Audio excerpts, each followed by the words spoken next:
Olá, sou o Padre Renan, sou vigário na Paróquia Nossa Senhora de Guadalupe, no Morumbi, em São Paulo, e estou com vocês oferecendo umas reflexões, uma chave de leitura, um aprofundamento, um enriquecimento sobre a Sagrada Escritura, particularmente nesse mês de setembro, mês da Sagrada Escritura, para que possamos aprofundar, enriquecer-nos da sua palavra, da palavra de Deus.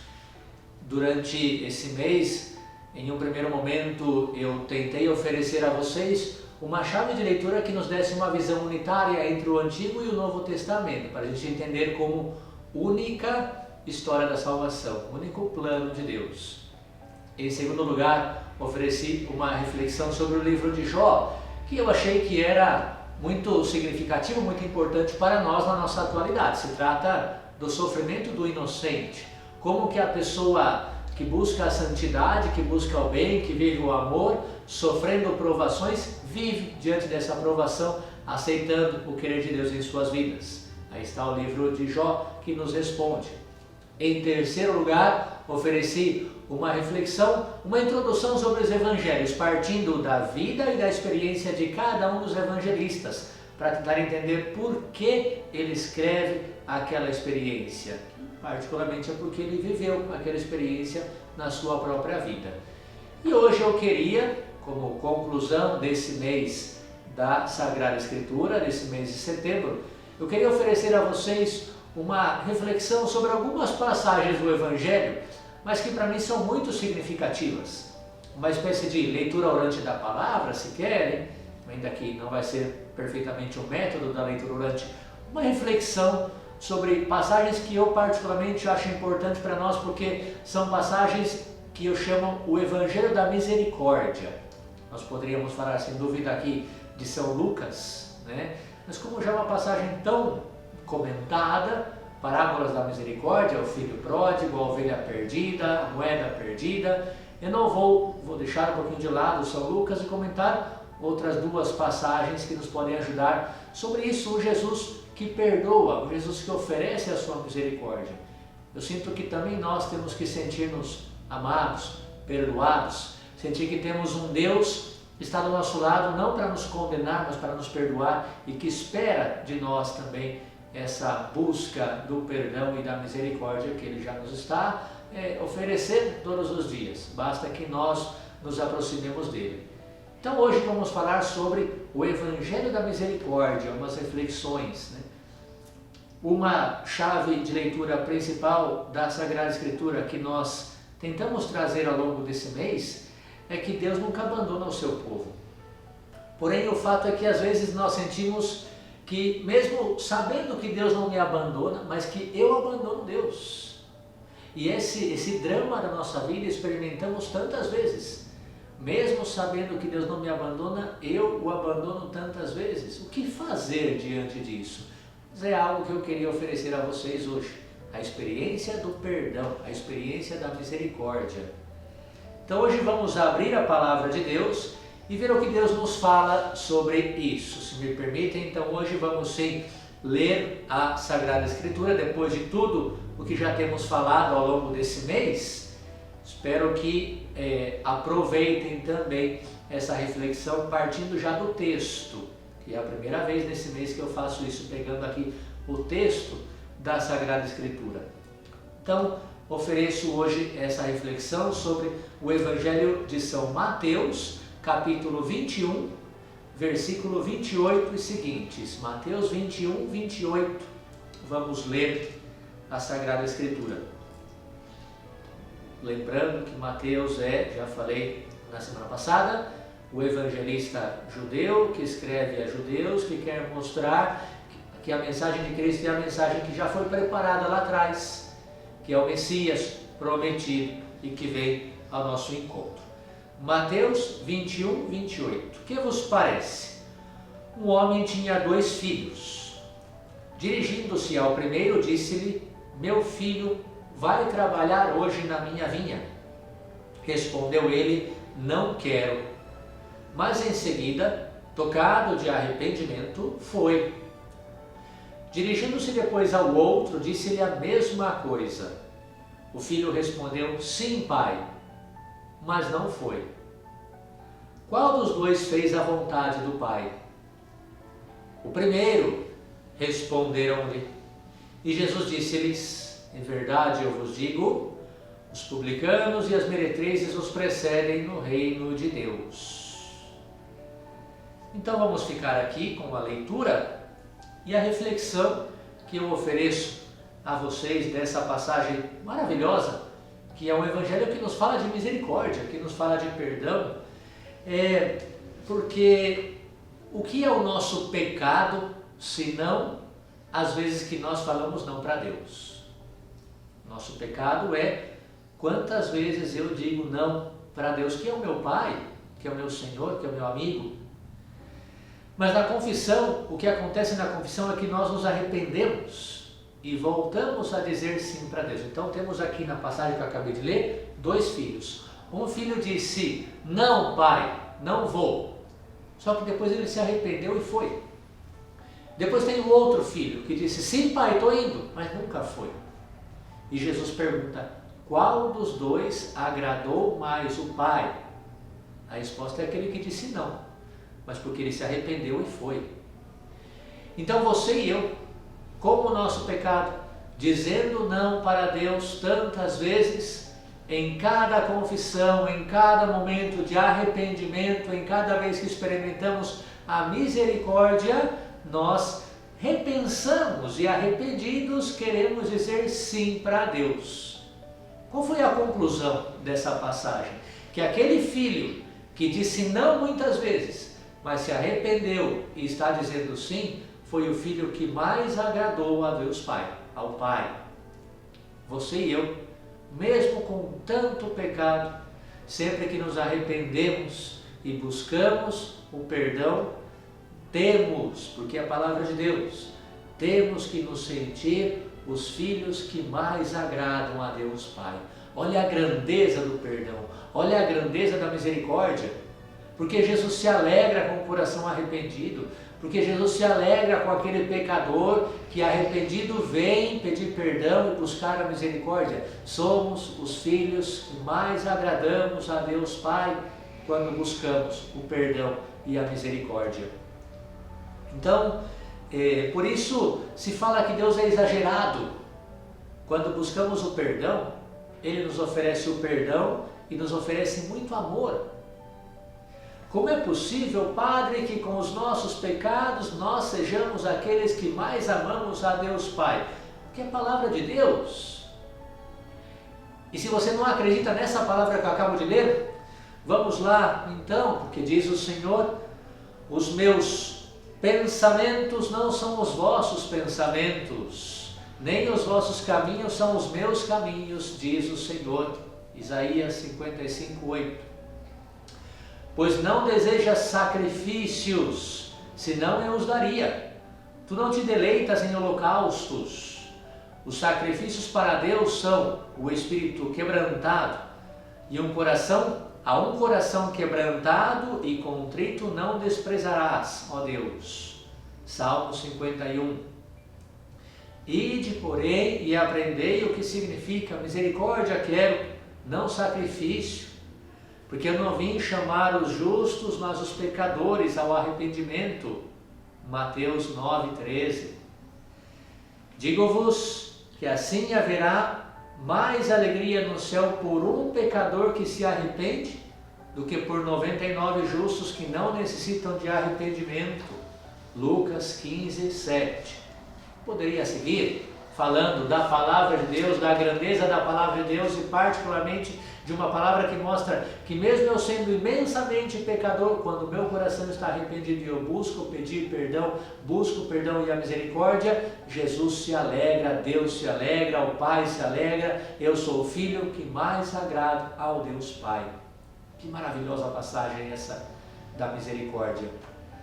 Mas eu queria propor uma segunda passagem, uma segunda reflexão na sua vida, que é a passagem da mulher pecadora. Lucas, capítulo 7, versículo 36. Vamos aprofundar ainda mais nesse Evangelho da Misericórdia. A mulher pecadora, Lucas 7, 36. Permitam-me ler essa passagem um pouco mais longa. Um fariseu convidou Jesus a ir comer com ele. Jesus entrou na casa dele e pôs-se à mesa. Uma mulher pecadora da cidade, quando soube que estava à mesa em casa do fariseu, trouxe um vaso de alabastro cheio de perfume e, estando aos seus pés por detrás dele, começou a chorar.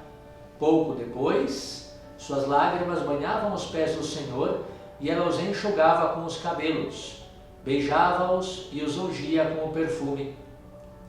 Ao presenciar isso, o fariseu que o tinha convidado dizia consigo mesmo: se esse homem fosse profeta, bem saberia quem e qual é a mulher que o toca, pois é pecadora. Então Jesus lhe disse: Simão, tenho uma coisa a dizer-te. Fala, mestre, disse ele. Um credor tinha 2 devedores. Um lhe devia 500 denários e o outro 50. Não tendo eles com o que pagar, perdoou a ambos a sua dívida. Qual deles o amará mais? Simão respondeu: a meu ver, aquele a quem ele mais perdoou. Jesus replicou-lhe: julgaste bem. Voltando-se para a mulher, disse: vês essa mulher? Entrei em tua casa e não me deste água para lavar os pés, mas esta, com as suas lágrimas, regou-me os pés e enxugou-os com os seus cabelos. Não me deste o ósculo, mas esta, desde que entrou, não cessou de beijar meus pés. Não me ungiste a cabeça com óleo, mas esta, com perfume, ungiu-me os pés. Por isso te digo, seus numerosos pecados lhe foram perdoados, porque ela tem demonstrado muito amor. Mas ao que pouco se perdoa, pouco ama.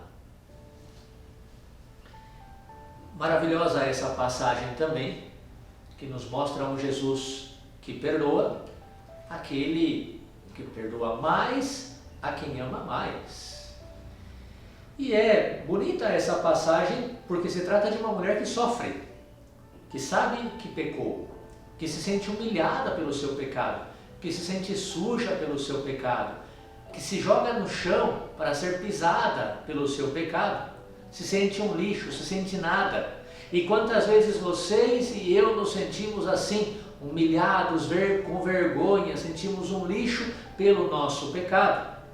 Se joga no chão porque não serve mais para nada, começa a chorar e no chão encontra os pés do Senhor e, como um gesto de amor, começa a beijar os pés do Senhor. Ou seja, está arrependida, mas ainda se sente humilhada, ainda não tem coragem de levantar a cabeça, mesmo que está arrependida pelo seu pecado. E Jesus olhou para ela e viu que grande era o seu amor. Não viu o seu pecado. Jesus não viu o pecado da mulher. Os outros sim, estavam vendo o pecado. Se Jesus soubesse que essa mulher era pecadora, ele sabe, mas ele não olha o pecado, ele olha o coração. E no coração dessa mulher existia muito amor, e por isso Jesus perdoa seu pecado. E Jesus olhou para ela e viu seu grande amor. Mas padre, quando eu me sinto assim, eu não sei se Jesus vê o amor, pois eu lhe digo, eu costumo dizer que quem pede perdão é quem ama. Quem não ama não pede perdão, continua no erro, continua na ofensa, continua no pecado, não se preocupa. Quem pede perdão é quem ama. Cada vez que nos aproximamos da confissão é porque amamos, senão não buscaríamos. Nós estamos diante de uma corrida de obstáculo e tem muitos obstáculos a ser superados. A vergonha do padre, o padre que me conhece, a confissão que eu vou repetir os pecados, é muita coisa. E eu supero isso porque o amor é maior. E quando Jesus vê o amor, ele diz uma frase maravilhosa, que é a frase que você e eu escutamos em cada confissão: os muitos pecados que você cometeu são perdoados porque você amou muito. A quem muito ama, muito lhe é perdoado. Eu me pergunto se você já se sentiu amado por Deus na confissão. Cada confissão é um experimentar o amor de Deus. Jesus apontou para a mulher, como fizeram também os homens que estavam ali, apontaram o dedo para aquela mulher, mas os homens o fizeram para condenar, Jesus não. O modo de apontar o dedo de Jesus é para dizer que ela está perdoada. Você está perdoada, você está amada. Só o fato de buscar o perdão, isso já é um ato de amor. Você está perdoado porque você amou muito. Eu poderia falar de muitas passagens da Bíblia, mas o tempo é sempre breve. Acredito que para o que eu queria oferecer hoje como Evangelho da Misericórdia, essas duas passagens significam muito e são uma riqueza enorme para a nossa própria vida espiritual. Veja você, querido irmão, querida irmã, a palavra de Deus, estamos no mês de setembro, terminando já o mês de setembro, a palavra de Deus é viva e eficaz. Essa riqueza maravilhosa que Deus vem trazer, seu perdão, seu amor, Ele encarna na minha vida. Cada palavra é para mim. Portanto, aproveitemos mais uma vez a grandeza da palavra de Deus. O mundo de hoje nos oferece muitos incentivos a que desistamos, a que pensamos que não somos capazes, que somos lixo, que estamos humilhados, desanimados, não dá certo, eu não consigo. A palavra de Deus sempre nos oferece uma segunda chance, para que nunca desistamos de tentar. Mas como conclusão, certamente cabe uma reflexão sobre a nossa tarefa, porque é maravilhoso ouvir que Deus me ama e me perdoa, e eu como vivo depois, né? E a nossa tarefa, o Evangelho está cheio de um convite de Deus a voltar, vamos voltar, mas voltar significa de modo especial imitar a Jesus em sua misericórdia. Portanto, a tarefa, ao terminar esse mês, ao meditar no amor de Deus, o amor que Deus me tem. Vejam vocês, no encontro passado que tivemos, a reflexão da semana passada, os evangelistas experimentaram o amor de Deus e levaram esse amor de acordo com a sua própria experiência.